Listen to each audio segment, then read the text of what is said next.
from what I gather, the gangs now, for lack of a better term, are the Albanians, the Russians. I mean, they're the ones you got to watch out for. It's very interesting because the guys that are still in the life, they'll be in the life until they either go away forever and ever or they get whacked. I don't understand that mentality, but it is. Your father spent how many years incarcerated?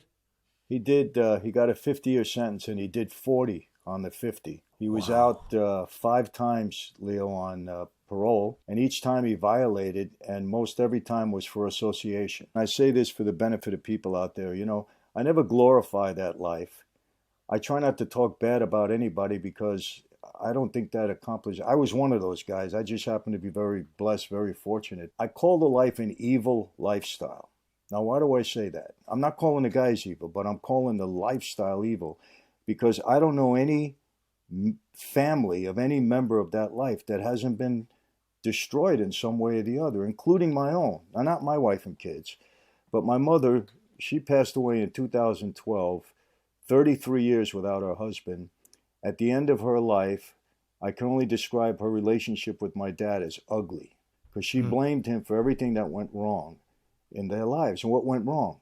Number one, I had a sister who died of an overdose of drugs, 27 years old. My other younger sister was she was never mentally stable. She died young at 42. My brother, 25 years a junkie, drug addict. I can't even begin to tell you how many times I saved his life. He would have been dead 10 times, you know, but because he was my brother, my father's son, we saved him each time. But what happens to him? He ends up getting himself in trouble, makes a deal with the government, becomes an informant, wires himself up against my father, and puts my father back in jail for 8 more years. A lifestyle that does that to a family is just bad. It's evil. One of the issues I had with my father, Leo, I said to him, Dad, you keep getting violated.